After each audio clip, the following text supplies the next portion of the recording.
ഇത്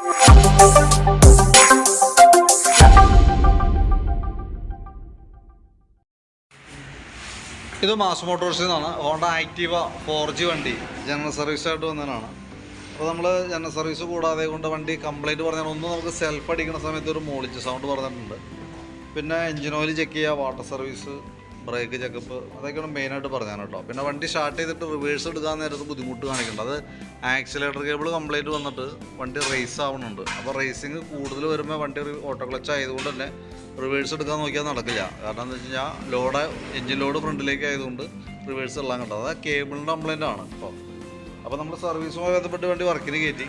അപ്പോൾ സെൽഫിൻ്റെ പ്രോബ്ലം വന്നിട്ട് സെൽഫ് ഒരു മൂളിച്ച സൗണ്ടാണ് വന്നത് കേട്ടോ. അപ്പോൾ അത് നമുക്ക് മോട്ടറിൻ്റെ ആണ്. തൽക്കാലം അതൊരു കംപ്ലൈൻ്റ് ആണ്, നമുക്കത് റിപ്പയർ ചെയ്യൽ നടക്കില്ല. അത് കംപ്ലൈൻറ്റ് അങ്ങനെ കൂടുതലാണെങ്കിൽ മാറ്റി വയ്ക്കാനാണ് പറ്റുള്ളൂ. അപ്പോൾ തൽക്കാലം അതിനുള്ള പ്രോബ്ലം ഒന്നും ഇല്ല.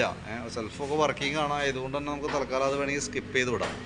പിന്നെ നമ്മൾ വണ്ടി ഓടിച്ചു നോക്കുമ്പോൾ വണ്ടിക്ക് ഹാൻഡിലിപ്പോൾ ഒരു ബലം അനുഭവപ്പെടുന്നുണ്ട്. അത് എന്താണെന്ന് വെച്ചാൽ ബാക്കിലത്തെ ടയർ തീരെ തീർന്ന് നിൽക്കുകയാണ്. അപ്പോൾ ഇവിടെ നോക്കിക്കഴിഞ്ഞാൽ അറിയാം ബാക്കിലത്തെ കട്ട് ഔട്ടും ഇല്ല. ഈ സൈഡ് 1-2 ഗ്രൂ ഉണ്ടെന്നല്ലാണ്ട് സെൻട്രൽ പോർഷനും റോഡുമായിട്ട് യാതൊരു കോൺടാക്റ്റ് വന്നില്ല. അപ്പോൾ ശരിക്കും പറഞ്ഞാൽ ബാക്ക് ടയർ മാറ്റേണ്ട ടൈമാണ് കേട്ടോ. കാരണം എന്താ വെച്ചാൽ അതുകൊണ്ട് തന്നെ നമ്മൾ വണ്ടി ഓടിക്കുമ്പോൾ ഹാൻഡിൽ വെച്ചിട്ട് ബലം പിടിച്ച് നമ്മൾ ഇരിക്കേണ്ട ഒരു സിറ്റുവേഷൻ വന്നിട്ടുണ്ട്. അത് ശ്രദ്ധിച്ചിട്ടുണ്ടോ എന്നറിയില്ല, ഓൾറെഡി അങ്ങനെ ഒരു പ്രോബ്ലം ഉണ്ട് വണ്ടിക്ക്. പിന്നെ ബാക്ക് ബ്രേക്ക് നമുക്ക് അഴിച്ച് ക്ലീൻ ചെയ്ത് റീസെറ്റ് ചെയ്താൽ മതി. അപ്പോൾ ഫ്രണ്ട് അഴിച്ചാണ് പറഞ്ഞത്, അതിനുശേഷം നമ്മൾ ബാക്കും കൂടി അഴിച്ച് ബ്രേക്ക് ക്ലീൻ ചെയ്തിട്ട് നമ്മൾ റീസെറ്റ് ആക്കി ഇടാം. ഗിയർ ബോക്സിൽ ഓയിലൊക്കെ നോക്കി, വേറെ കുഴപ്പമൊന്നുമില്ല. എയർ ഫിൽറ്ററും നമ്മൾ ചെക്ക് ചെയ്തിരുന്നു. എയർ ഫിൽറ്റർ കമ്പനി ഫിൽറ്റർ കിടക്കണേ, ഹോണ്ടയുടെ ഒറിജിനൽ ഫിൽറ്റർ തന്നെയാണ്. നമുക്കൊന്ന് തുടച്ച് ക്ലീൻ ആക്കി ഇട്ടാൽ മതി. തീരെ മോശമൊന്നും പറയാറായിട്ടില്ല, മാറേണ്ട ഒരു ടൈം ആയിട്ടില്ല. നെക്സ്റ്റ് സർവീസിൽ നമുക്ക് നോക്കിയിട്ട് വേണമെങ്കിൽ അടുത്ത സർവീസിൽ ചെയ്യാം. അടുത്ത സർവീസ് എന്ന് പറഞ്ഞാൽ 4 മാസം കഴിഞ്ഞിട്ടുള്ളത്, അതായത് 120 ദിവസമാണ് ശരിക്കും ഒരു സർവീസ് പീരീഡ്. അപ്പോൾ നമുക്ക് അത് നോക്കിയിട്ട് നെക്സ്റ്റ് സർവീസിൽ നമുക്ക് ആവശ്യമാണെങ്കിൽ നമുക്ക് അടുത്ത സർവീസിൽ മാറ്റിയിടാം. ക്ലച്ചിനകത്ത് നമ്മൾ ക്ലച്ചിൻ്റെ ഭാഗം നമ്മളൊന്ന് അഴിച്ച് ക്ലീൻ ചെയ്യാനും ഗ്രീസിങ്ങിനൊക്കെ വേണ്ടിയിട്ട് അഴിച്ചിട്ടുണ്ട്. ക്ലച്ചിൽ വേറെ പറയത്തക്ക ഓയിൽ ലീക്ക് കാര്യങ്ങളൊന്നുമില്ല. സെൽഫ് മോട്ടറിൻ്റെ ബെൻഡെക്സ് യൂണിറ്റ് ആയാലും വർക്കിംഗ് നോക്കണം, വേറെ പ്രോബ്ലം ഇല്ല. Variator body, boss drive, roller അടങ്ങുന്ന യൂണിറ്റാണ്. ഒക്കെ നോർമൽ സാധാരണ രീതിയിലുള്ള തേമാനങ്ങളൊക്കെ ഉള്ളൂ. അതേപോലെ ബെൽറ്റ്, ഡ്രൈവ് ബെൽറ്റ് നമ്മൾ ചെക്ക് ചെയ്തു. കമ്പനി ബെൽറ്റ്, ഹോണ്ടയുടെ ഒറിജിനൽ ബെൽറ്റ് തന്നെയാണ്. പൊട്ടലോ കാര്യങ്ങളോ ഒന്നും നിലവിലില്ല. അപ്പോൾ അതൊക്കെ നമുക്ക് അങ്ങനെ തന്നെ ക്ലീൻ ചെയ്ത് കയറ്റിയാൽ മതി കേട്ടോ. ക്ലച്ച് യൂണിറ്റ് ആയാലും നമുക്കൊന്ന് ക്ലീൻ ചെയ്തിട്ടാൽ മതി, വേറെ പ്രോബ്ലം ഒന്നുമില്ല. പിന്നെ ഉള്ളത് നമുക്ക് അതിൻ്റെ ചോക്കിൻ്റെ കേബിൾ, ആക്സിലേറ്റർ കേബിൾ, ഈ രണ്ടും നമ്മൾ ചെക്ക് ചെയ്ത്. ചോക്ക് കേബിൾ വർക്ക് ചെയ്യുന്നുണ്ട്, കുഴപ്പമില്ല. ചെറിയൊരു ടൈറ്റ് ഉണ്ടാവും, നമുക്കൊന്ന് ലൂബ്രിക്കേറ്റ് ചെയ്തിടാം. ആക്സിലേറ്ററിൻ്റെ കേബിൾ നമുക്ക് അഡ്ജസ്റ്റ് ചെയ്യാൻ പറ്റാത്തൊരു കണ്ടീഷനിലേക്ക് ആയിട്ടുണ്ട്, നല്ല ടൈറ്റ് ആയിട്ടുണ്ട്. അപ്പോൾ അതാണ് ആ റേസിങ് കാണിക്കുന്നതിൻ്റെ ഒരു റീസൺ. അപ്പോൾ ആക്സിലേറ്റർ കേബിൾ നമുക്ക് കൈയോടെ മാറ്റിയിടണമെന്നാണ് ഏറ്റവും നല്ലത് കേട്ടോ. കാരണം എന്താ വെച്ചാൽ ആക്സിലേറ്റർ കേബിൾ നമുക്ക് ജനറൽ സർവീസായിട്ട് വന്നതല്ല, അതിന് പുറമെ വന്ന വർക്കാണ്. ആക്സിലേറ്റർ കേബിൾ മാറണമെങ്കിൽ നമുക്ക് ബോഡി കഴിക്കേണ്ടതാണ്, അഡീഷണൽ വന്ന വർക്കാണ്. എന്നാൽ പോലും നമുക്കത് ചെയ്തിട്ടില്ലെങ്കിൽ എന്താ പറ്റുന്നതെന്ന് വെച്ചാൽ ഇനിയിപ്പോൾ കൂടുതലായിട്ട് ഔട്ടർ വലിച്ചിട്ട് കൂടുതൽ വരുള്ളൂ, റേസിങ്ങും കൂടുതൽ വരുള്ളൂ. അപ്പോൾ നമുക്ക് ഒരു പരിധി കൂടുതൽ കൺട്രോളല്ലാണ്ട് റേസായി കഴിഞ്ഞാൽ വണ്ടി പിടിച്ചെടുക്കാൻ ബുദ്ധിമുട്ടായിരിക്കും. കാരണം വണ്ടി റേസായ വണ്ടി മൂവ് ആവും. അപ്പോൾ അത് റിസ്ക്കാണ്. നമുക്ക് കൈയോടെ കേബിൾ നമുക്ക് മാറ്റിയിടാം. പിന്നെ എഞ്ചിൻ ഹെഡിൻ്റെ ഭാഗത്തായാലും പറയത്തക്ക ലീക്കേജ് കാര്യങ്ങളൊന്നുമില്ല, ക്ലിയറാണ്. അതേപോലെ തന്നെ കാർബറേറ്ററിൻ്റെ ഭാഗത്ത് നമുക്ക് പ്രത്യേകിച്ച് വേറൊരു കംപ്ലൈൻ്റ് ഒന്നും ഇല്ലാത്തതുകൊണ്ട് നമുക്ക് കാർബറേറ്റർ അഴിക്കുന്നില്ല. കാരണം ജനറൽ സർവീസിൽ വന്നതല്ല കാർബറേറ്റർ ക്ലീനിങ്. നിലവിൽ അത് ആവശ്യമാണെങ്കിൽ മാത്രം നമ്മൾ ചെയ്താൽ മതി. ഏകദേശം നമുക്ക് അത് 500 രൂപയോളം നമുക്ക് ചിലവ് തന്നെയാണ്.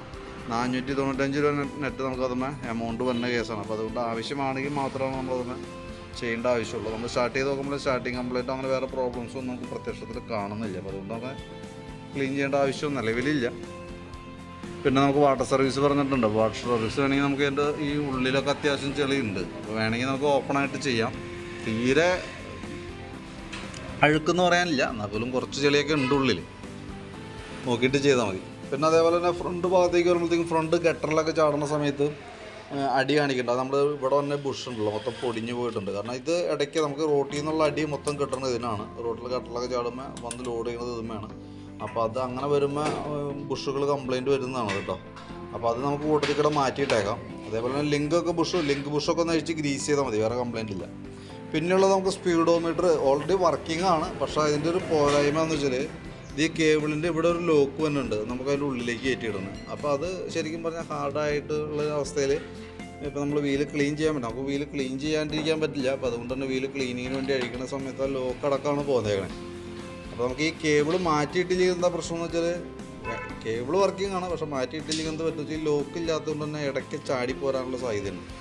അപ്പോൾ അത് കൈയോടെ നമുക്കത് മാറ്റിക്കളയാം. കാരണം കേബിൾ ഡാമേജ് ഇല്ലെങ്കിൽ പോലും ഔട്ടർ കംപ്ലൈൻറ്റ് ഉള്ളതുകൊണ്ട് നമുക്ക് മാറ്റിയിടേണ്ട ഒരു സിറ്റുവേഷനാണ് കേട്ടോ. പിന്നെ അതേപോലെ ഫ്രണ്ട് ബ്രേക്ക് നമ്മളൊന്ന് അഴിച്ച് ക്ലീൻ ചെയ്യാനുണ്ട്. വേറെ ലൈനറൊന്നും കുഴപ്പമൊന്നുമില്ല, ക്ലീൻ ചെയ്തിടാം. പിന്നെ ഫ്രണ്ടിലത്തെ ടയറും ഈ പറഞ്ഞ രീതിക്കുള്ള റൈറ്റ് സൈഡ് ചെറിയൊരു തേമാനം കാണിച്ചിട്ടുണ്ട്. ഇവിടെ നോക്കുമ്പോൾ ഈ സൈഡ് ഇച്ചിരി തേമാനം കൂടുതലാണ്, ഇവിടുത്തെ അപേക്ഷിച്ച് ഈ സൈഡിൽ ഇച്ചിരി തേമാനം കൂടുതൽ.